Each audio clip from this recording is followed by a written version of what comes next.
I'm going to tell you something that might sound like an exaggeration, but I promise you it's not.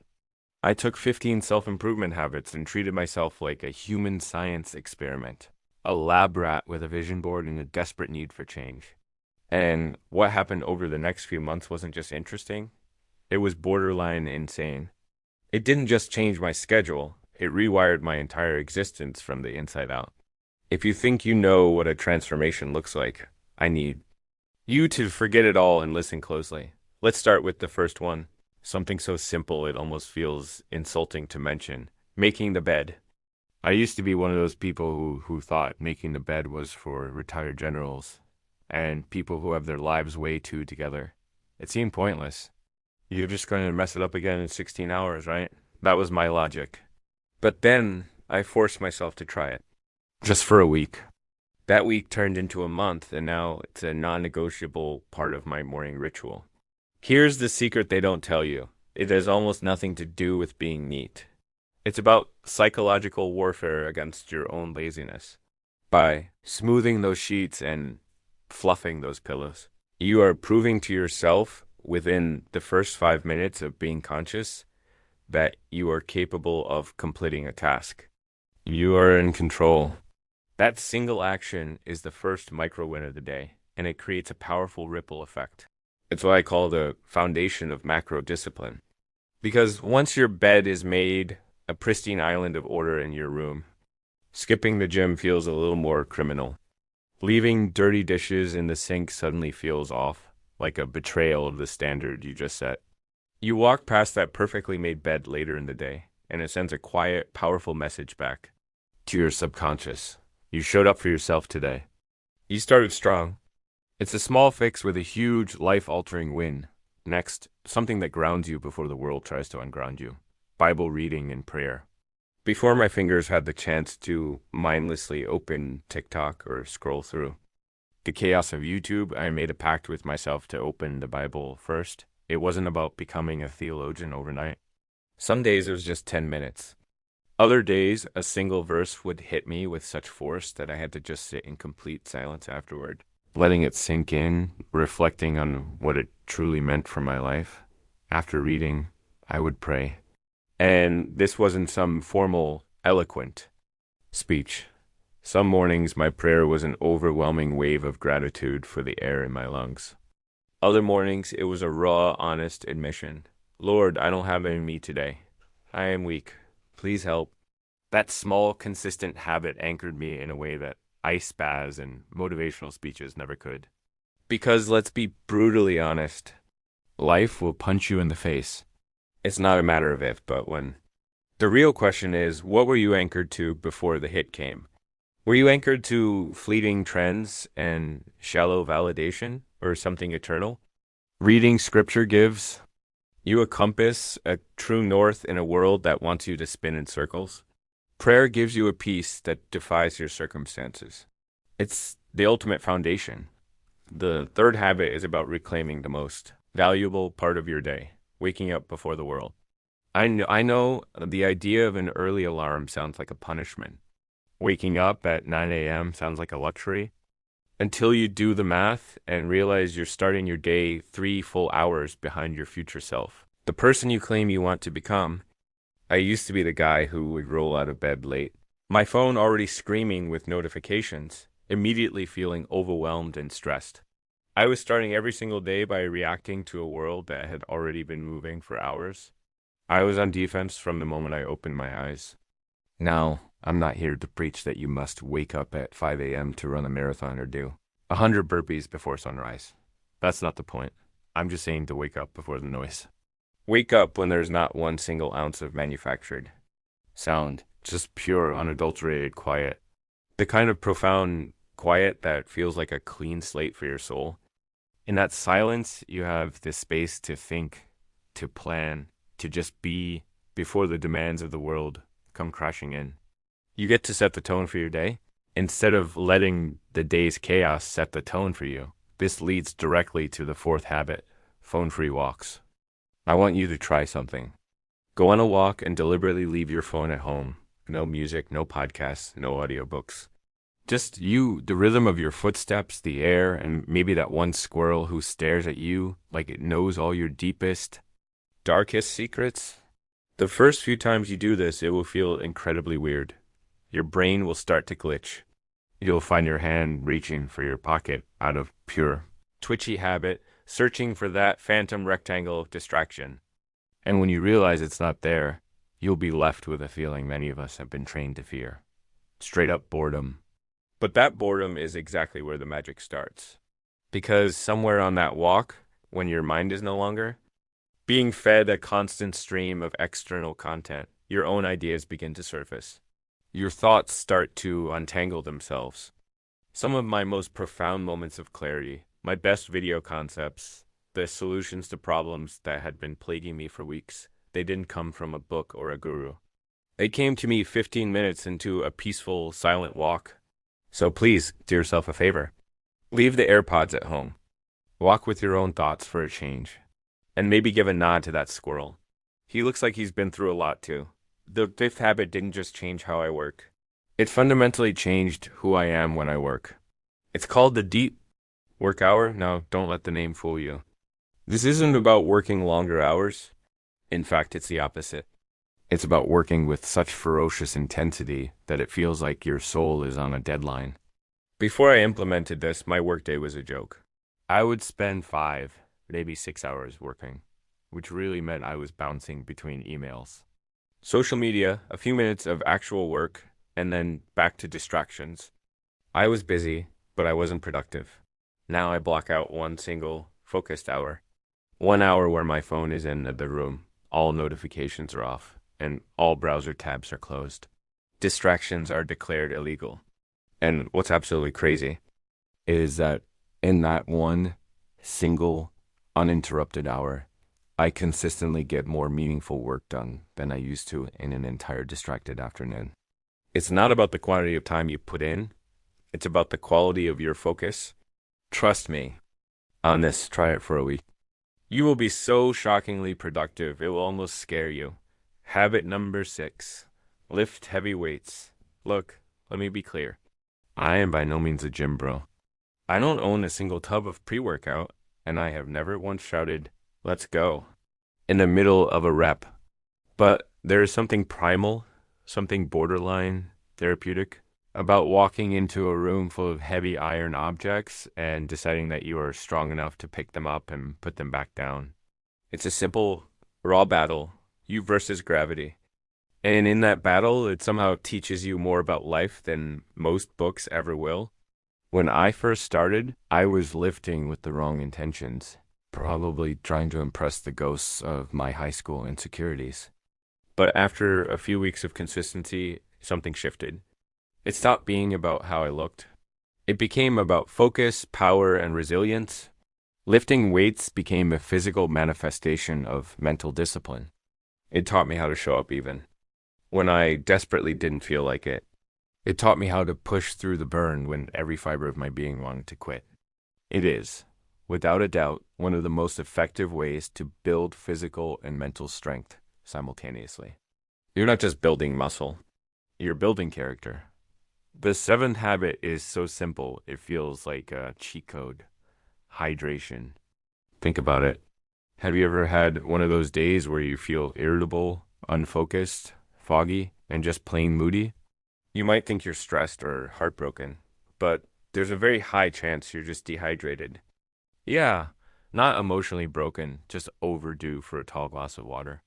When I decided to get serious about this, I didn't just start drinking more water. I entered into a committed relationship with it. I started chugging 20 ounces first thing in the morning to kickstart my system.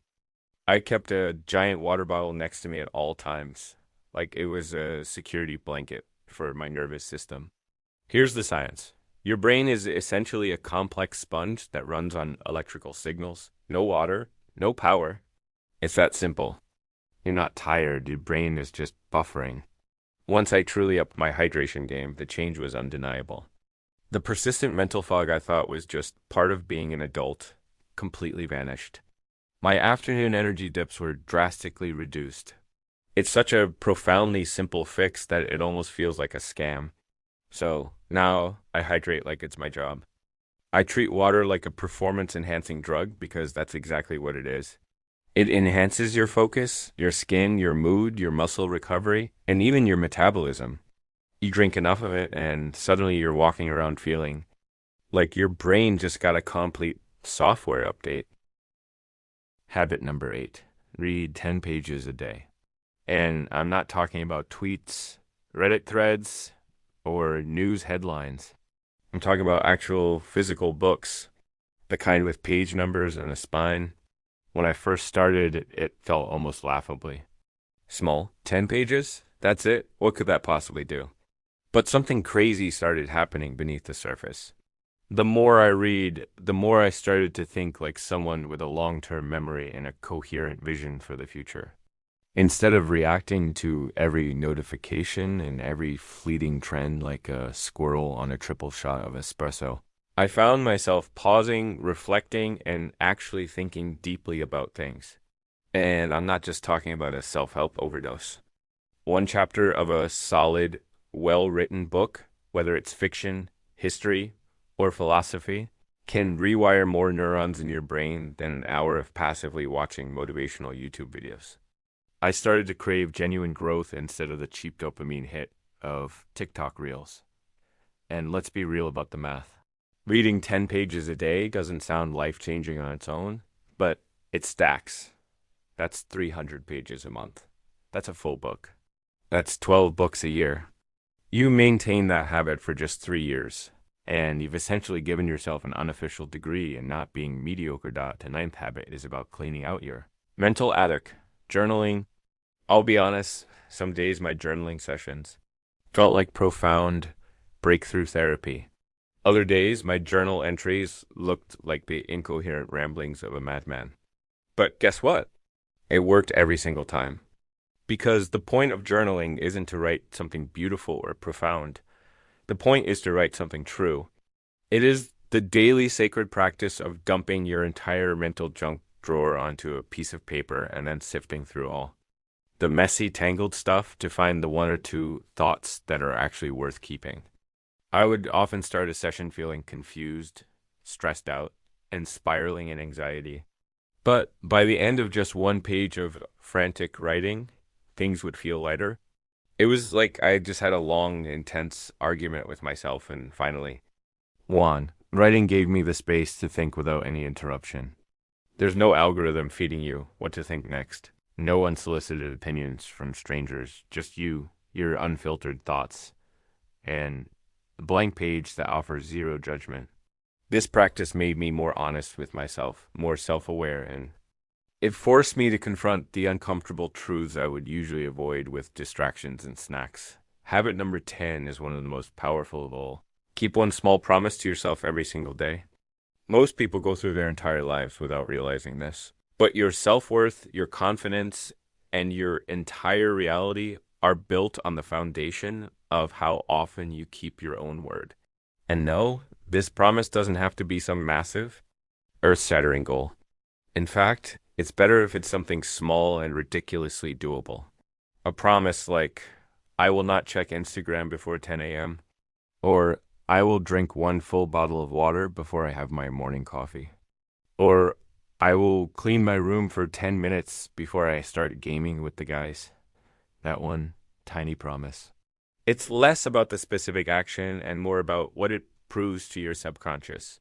It proves that you are the kind of person who follows through. It proves that your words have weight and meaning, even when nobody else is watching, especially when nobody else is watching. I started treating this like a daily contract I signed with myself. And every single time I honored it, I felt just a little more solid, a little more grounded, like I could actually trust the person looking back at me in the mirror. See, if you constantly break promises to yourself, your brain stops believing. You you start second guessing your own goals, you procrastinate endlessly, and you say things like, I'll start on Monday, and then suddenly it's October. But when you follow through, even on the tiniest things, you build what I call inner gravity, that unshakable internal pull toward your best and highest self. Number 11 is a habit that will protect your energy fiercely. Start saying no. For years, I was a full-time people pleaser with part-time, flimsy boundaries. I was the kind of person who would say yes to absolutely everything and then go home and scream into a pillow about how overwhelmed and exhausted I was. Need help moving your ridiculously heavy couch on a Tuesday night at 9 p.m.? Sure, I'll be there. Want to grab lunch, even though I have 43 things on my to-do list and a social battery that is running on fumes? Absolutely. I said yes out of guilt. I said yes out of fear of being disliked.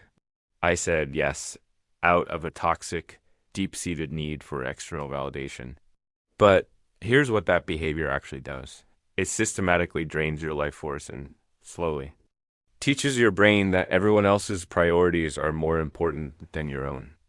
So I just started saying no, not to be rude, not to be cold or selfish, but because I finally had the revelation that my peace of mind is expensive and not everyone in my life gets a discount. My time, my energy, my clarity, those are my most valuable assets. And an amazing thing happened. The people who respected my no without question, those were the people who actually deserved my yes. To begin with, habit 12 will change your body and your mind. Eat whole foods. I didn't clean up my diet to get a six-pack or to impress anyone on social media. I did it because I was sick and tired of living in a body that felt sluggish, exhausted, and frankly gross. Every single time I chose whole foods, fruits, vegetables, lean proteins over processed, packaged junk, I wasn't just eating clean. I was casting a vote for the person I wanted to be. I was winning a small battle. Plus, most people are blissfully unaware of the sheer volume of chemicals, preservatives, and pesticides they are putting into their bodies with processed foods. But we can talk about that another time. No one tells you how deeply your mental state is tied to your meals. When I ate garbage, I felt like garbage. My thoughts were cloudy. My mood was unstable. But once I started fueling my body with real, whole, colorful, nutrient-dense food, everything changed. I stopped looking at meals as a reward or punishment and started seeing them as a strategy. Clean eating didn't just sharpen my body. It 100% sharpened my mind. I made better decisions. I had fewer irrational cravings. And I finally stopped negotiating with myself in front of the pantry at midnight. So yes, eat whole. Foods your future self will thank you for. Number 13 is about your external world, reflecting your internal one. A clean space creates a clean mind. Look, your environment isn't just the place where you live. It is a direct reflection of what you are becoming. For the longest time, my room looked like a tornado got bored halfway through its path of destruction and decided to just vibe out instead of finishing the job. There were clothes piled on the chair, old dishes on my desk, random receipts from a year ago still sitting there, silently judging me. And I had the audacity to wonder why my thoughts felt so cluttered and chaotic. Here's the truth that I learned the hard way. A messy room equals a messy brain. It's a direct correlation. You can meditate for an hour and sip on green juice all you want, but if you're doing it in a physical space that looks like a crime scene, you will never find true peace. So I started cleaning, not as a chore, but as a form of therapy. Cleaning your space is saving your sanity. And as soon as I decluttered my physical environment, my mind immediately followed suit. I could think more clearly, I could work more deeply, and most importantly, I could finally rest without a nagging feeling of guilt. My productivity shot through the roof. Your space reflects your personal standards. And when I raised the standard of my environment, every other part of my life began to rise with it. 14 is a habit that will redefine your relationship with yourself. Talk to yourself with respect. For most of my life, I talked to myself the way my critical father used to talk to me. You're lazy. You messed up again. Why can't you just get it together? That was the constant, abusive monologue playing in my head. And then I'd wonder why my motivation was nowhere to be found and why my confidence felt like it had been hit by a bus. Here's the insight that finally clicked and changed everything. Your inner voice is the narrator of your life story. And you cannot possibly live a powerful, heroic story if the narrator inside your head keeps trash talking the main character. So I made a conscious, deliberate shift.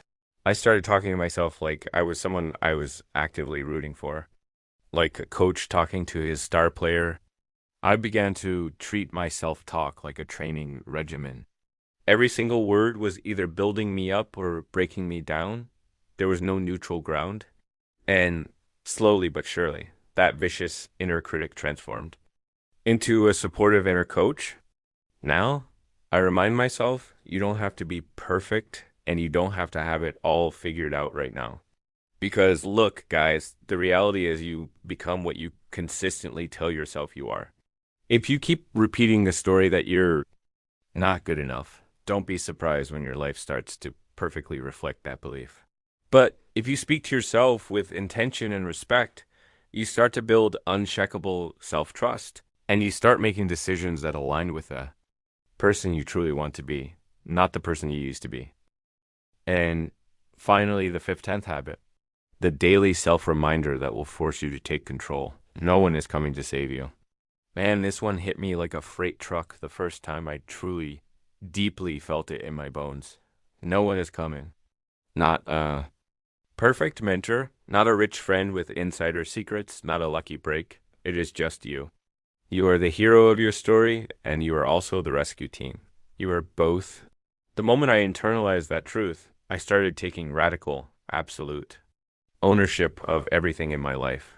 The moment you stop outsourcing your breakthrough to someone or something else is the exact moment your real transformation begins. No more waiting with thoughts like, once I get noticed, or when someone finally believes in me. No, believe in yourself so fiercely that other people have no choice but to catch up. I started reminding myself of this every single day. Sometimes I'd say it out loud in the mirror. Sometimes I'd write it at the top of my journal. You are not stuck. You are just in process. You are not the victim. You are the one holding the pen. Because life will happily hand you 1,000 excuses on a silver platter, but discipline, drive, and true change that is built internally. You want to change your life? Become the person who doesn't need saving. Because nobody is coming, the only one who will ever truly save you is you.